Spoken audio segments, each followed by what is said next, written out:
You got a new rifle or got a new shooter that you're setting up to shoot? Do you really need all of this nonsense? Or can you get away with something else? Let's go.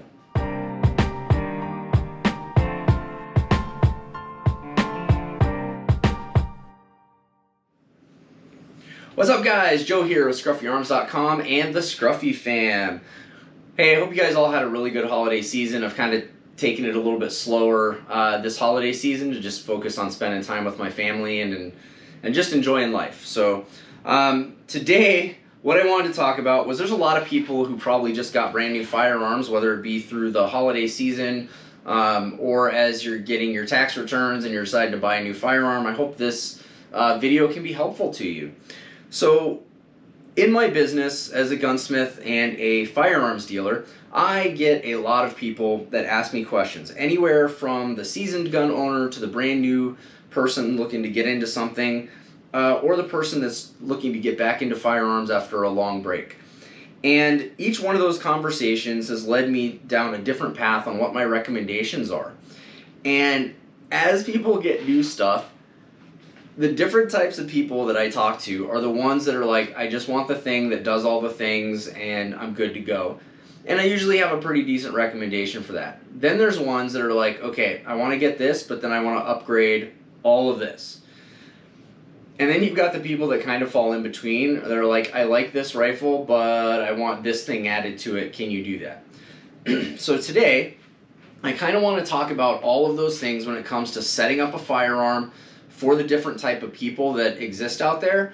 And one of the things that leads me to this is two reasons. I've got one new shooter and one shooter returning to fire sports in my family that need rifles set up for them for this upcoming season. Now it's January in Wisconsin, and today we actually have our biggest snowstorm. We're supposed to get about 10 inches of snow. Everybody canceled school and everyone's kind of hanging out. So I think this is a great opportunity for me to talk about this today and kind of explain my methodology that goes into why I'm doing the things I'm doing for the people I'm doing them for. So what I'm going to start out with is a caution, okay?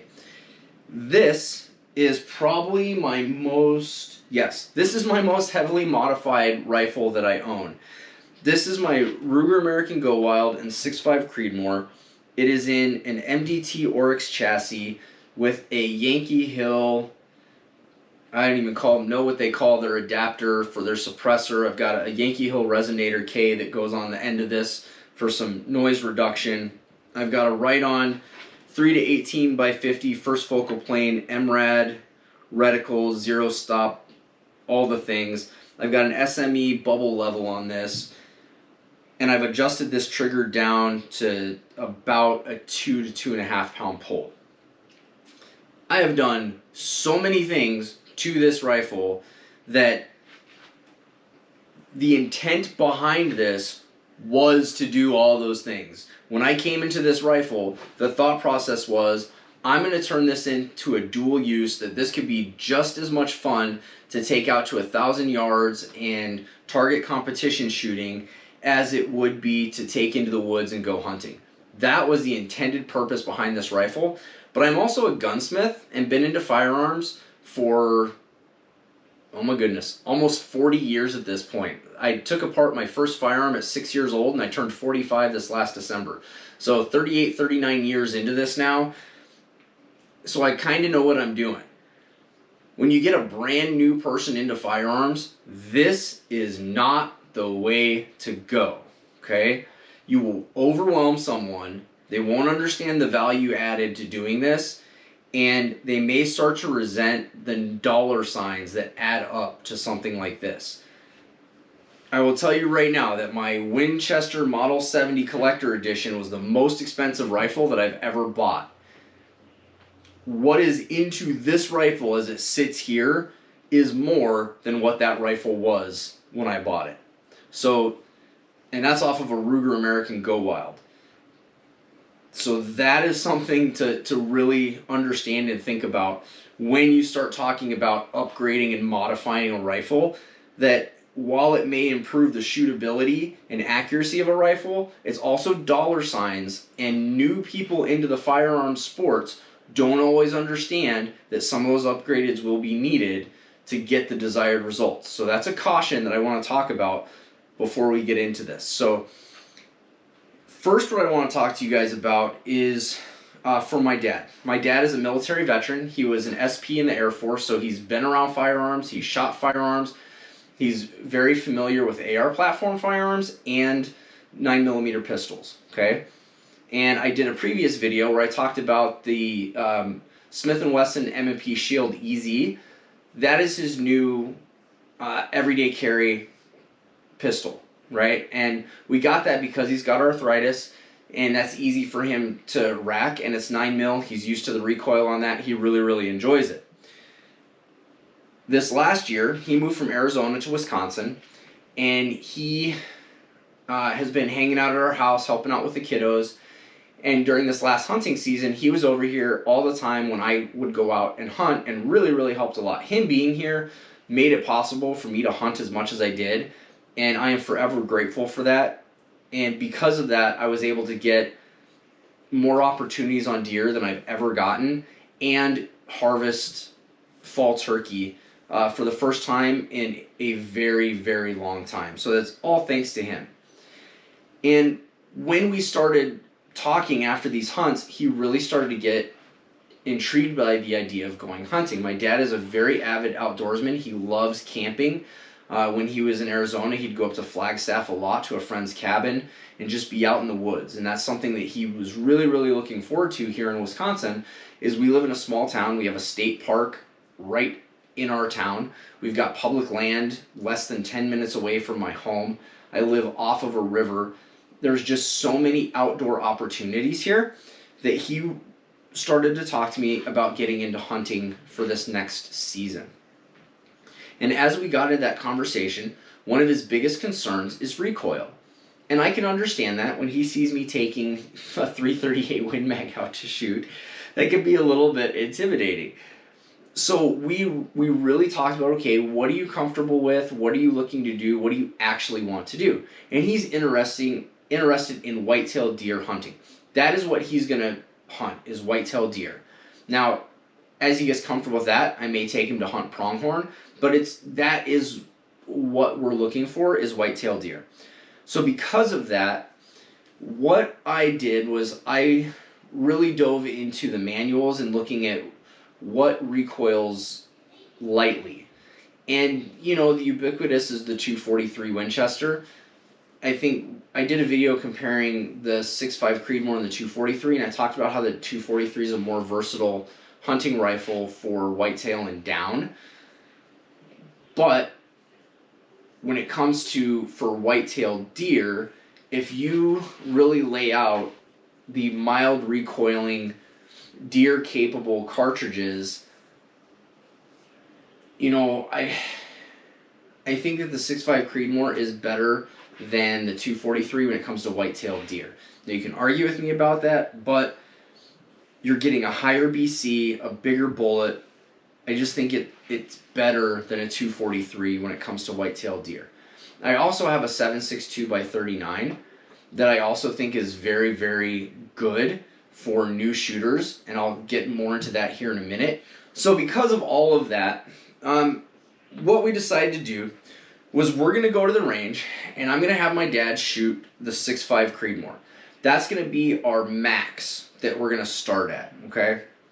And we've got several things that recoil less that we could get into for him, but we're going to start at the 6.5 Creedmoor. The 6.5 Creedmoor is very, very mild recoiling. It recoils just a little bit more than a 243 anyways. And if he can handle the recoil of a 6.5 Creedmoor, that's what we're going to get him. Now, he's not going to use this setup. We're going to get him his own rifle that he can get his own range time on, that he'll get used to and will set up for him. I also did another video of making your rifle fit you, not you fit the rifle. I would recommend you go back and look at that. We're going to do that for him. And we're going to find if the 6.5 Creedmoor works for him, we're going to get him one of the new Ruger American Gen 2s because of the adjustability that you can do right out of the box with that. I think that's a really good option. It also isn't going to break the bank. We can get one for a really decent price when they're on the shelves. I'm a dealer and I haven't been able to get one yet, so just that with a grain of salt. But 6.5 Creedmoor is so ubiquitous. If we can't go with the Ruger American, we can go with anybody else. So that's what we're going to try out first. And I think for returning shooters that are a little bit concerned with recoil, I think a 6.5 Creedmoor is a really good option. It doesn't recoil very much, and it's a very, very effective round, especially when it comes to whitetail, that you shouldn't have any problems with that, okay? So that's the plan for us, is my dad's going to shoot this rifle. It'll be a little bit different experience. We'll have a suppressor on it. It's in a heavier stock. It should recoil less. But if that is the case, I'll set his rifle up the same way. He'll have a suppressor on it. It'll be a shorter barrel rifle, and it'll be easy for him to handle. So that is for someone returning to shooting and what I'm doing for my own father. So if I'm going to do that for my dad, I would absolutely recommend that to anybody else. And one of the other things that I like to do is if I have someone that has the ability to go to the range with me and shoot, I ask them what their comfortability level is, and I honestly usually start with a 6.5 Creedmoor. If they say that's not too bad, then we jump up to either my 308 or 270. Usually I'll do the 308 with a suppressor on it and let them shoot that because it reduces recoil a lot. And then we'll shoot the 270 without a muzzle brake on it or a suppressor, and they can really start to understand what those differences are and how you can mitigate recoil to help them really make a good choice. So that's what I do for adults or returning shooters or even new shooters. But let's talk about for kiddos. I've got 5 kids, and the methodology I have used for them, I've already seen the benefits with my 18-year-old, and let's talk about that. All right, so a while ago, I did a video talking about how to get your kiddos into hunting, and I did get a couple messages on that, and some people in my everyday life have asked me questions about this too, about getting their kids hunting and getting them into shooting. So I'll tell you what I did with my 18-year-old and how we're going to mirror that with the rest of my kids. So my oldest, when he was 8 years old, I got him behind a AR chambered in 5.56 NATO, and we shot 223 out of it. We used that system because it was adjustable. I could adjust it down to his size, and it had iron sights. So the reason I did that was it was very easy for him to understand to take the 3 towers and line them up. Once he did that and he figured that out, he was getting repeatable results over and over and over and over and over and over again every time we would shoot. And I kept him at 25 yards. At 25 yards, he was doing little bug holes. Then, after he could do that repeatedly, we took him out to 50 yards. And we never went past 50 yards. I think we tend to feel that more distance makes a better shooter. Yes, once your fundamentals of shooting are good. So I never took him past 50 yards, and he started doing little bug holes at 50 yards with a 223. When he turned 12, we put him in a 243 in a Ruger American Predator. Yeah, Ruger American Predator in 243. And we started him at 25 yards, and then we took him to 50 yards. And we zeroed him at 50 yards, and he shot repeatedly at 50 yards and got bug hole groups. And that's what he used for his hunting rifle all the way till he turned 18. When he turned 18, I gave him my Ruger American Hunter in 308. It has a Magpul chassis, which is a lot more adjustability to it. It's got M-lock. It makes it a little bit heavier. It has a bull barrel on it. Just a much more upgradable and higher quality rifle than what he had had previously. We started him at 50 yards, bug hole groups, took him to 100 yards, and he's holding 1 MOA or less all the time. Because we stair-stepped him along that way, at no point in time did he ever develop a flinch or was afraid of recoil. To where now he's shooting a 30 caliber. It's got a brake on it, but he's shooting a 30 cal with no problem whatsoever and greatly enjoys having that. For him, here in Wisconsin, that is more than enough for deer, And he can even get on a tag for black bear here in Wisconsin and be perfectly fine. That methodology that I used for him, I'm emulating for the rest of my kids. So what we have here is my Ruger American Ranch in 7.62 by 39.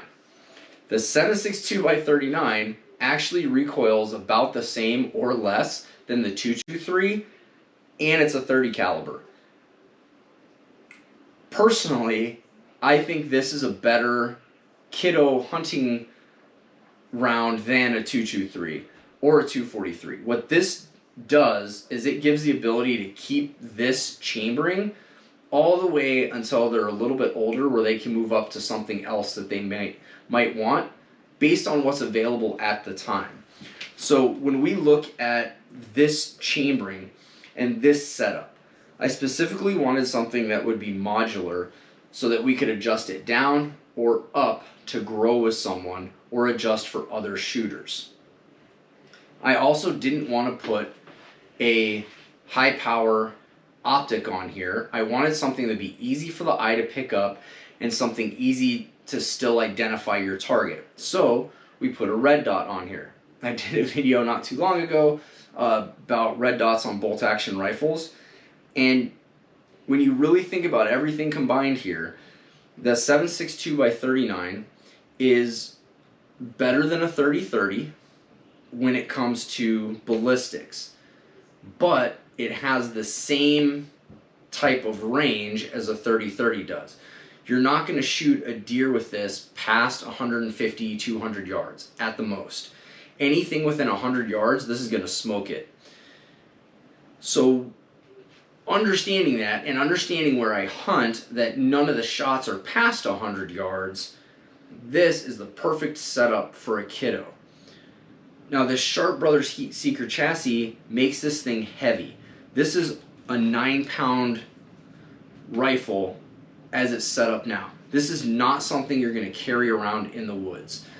This has M-LOK on it, so we're setting this up on a bipod or on a blind to where the blind's going to carry all of that weight. We also have adjustability here to make sure we get a good shoulder weld. And with the red dot on here, we can have both eyes open. Almost dropped the rifle. We have both eyes open where we can still see the target and see the dot, and the bullet goes where the dot is. The other thing that this does is it provides minimal recoil. The recoil on this is about 7 pounds of felt recoil without a brake and without a suppressor. When you put a brake on this, you're talking less than 4 pounds of felt recoil, which is absolutely nothing. When you put a suppressor on here, you're talking about 4 to 5 pounds of felt recoil, which is absolutely nothing. So because of that, that helps mitigate that flinch that people can get. Now, I'm also putting a suppressor on this. The suppressor is going to do that sound mitigation so we don't get that jump from the sound. Because it's not always the recoil, but sometimes the sound, if you're not used to that. Even when you're wearing earmuffs, that loud crack can cause people to flinch. So we've got active noise reducing headphones with a suppressor on here. I think that's a great tool to set up for a kiddo. Mild recoiling, capable caliber, sound mitigation, adjustability, perfect for a kid. Now I've got 4 other kiddos. I have my 7-year-old's going to turn 8 this year. We're going up to the evens this year, so I have 5 going 6, and my twins are turning 4. So my 8-year-old is going to go on the youth hunt this year. We're going to take him out to the range. He's going to shoot this a lot. We'll go out to the youth hunt in October. We're going to set up in a blind.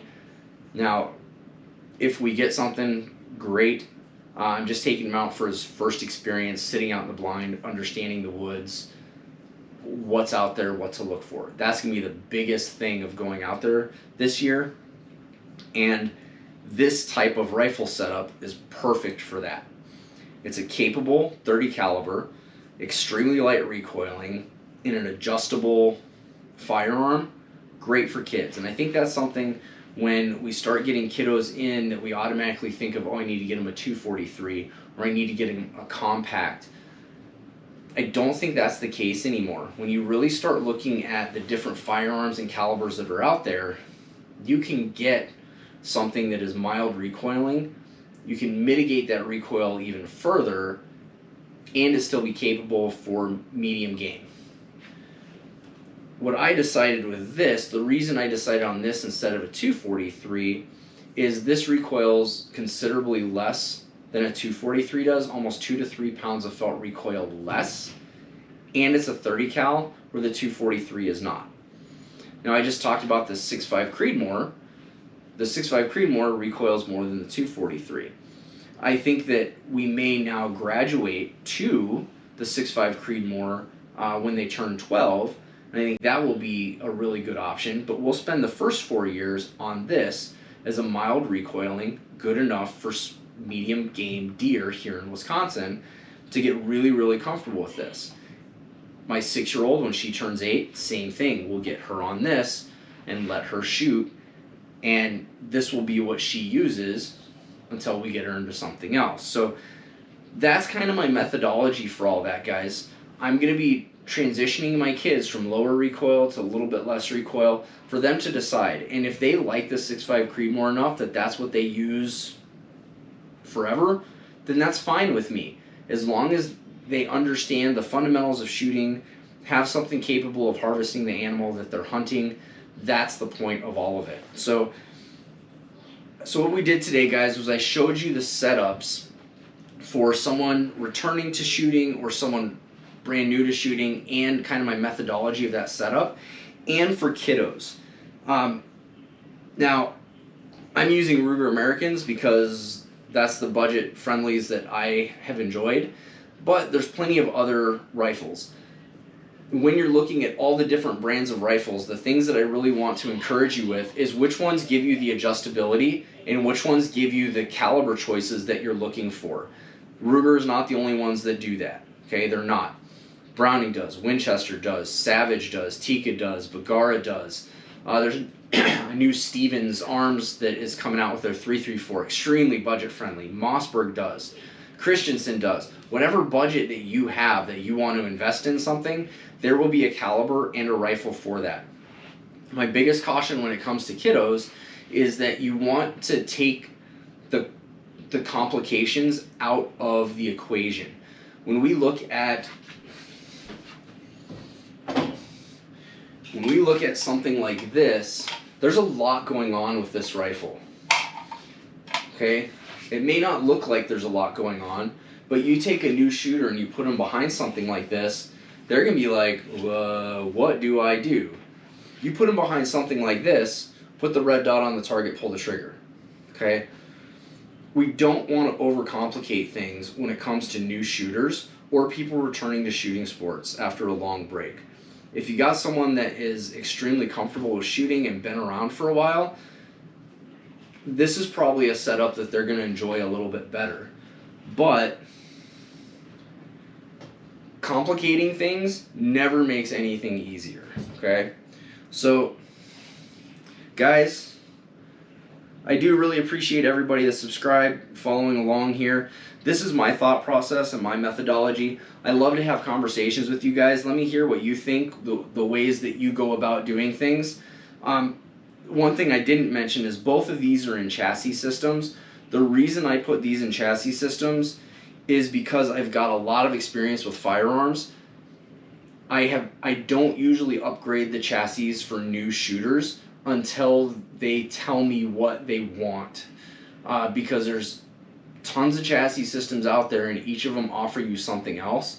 If they're like, hey, I just need a little bit higher cheek rise, you may not need to spend a whole bunch of money on a new chassis. You may just need to get a cheek riser that you can Velcro on or screw into the stock. If they're like, hey, my groups are all over the place because the barrel keeps touching, okay, do we hog out that path a little bit more, or do we just get you a new chassis system? Those are all conversations later, but initially I don't recommend anybody upgrades the stock right away. Keep it, shoot it. If it works, you're good to go. If it ain't broke, don't fix it, right? So just because I'm showing you chassis rifles, there is a reason behind it. When my dad buys his own hunting rifle, it's gonna be stock. We're not gonna do any of the things that are done to these. He's probably gonna get one of the new Ruger American Gen 2s. He likes the look of them, and I think that's a great option. They have a history of shooting really, really well. It does have its own adjustability now, which I think is a great option. And so for him, he didn't want to spend a whole bunch of money. He wanted something that has a good reputation. So that's what he's going with.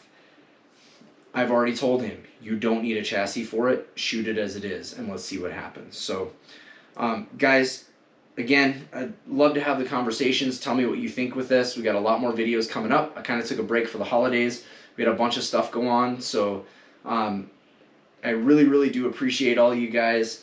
Like, subscribe. Let's have a conversation. What do you think? What do you use for new shooters? What do you use for people coming back to shooting for the first time? My kids are getting loud, so that's the sign that I gotta go. Until next time, guys, stay blessed.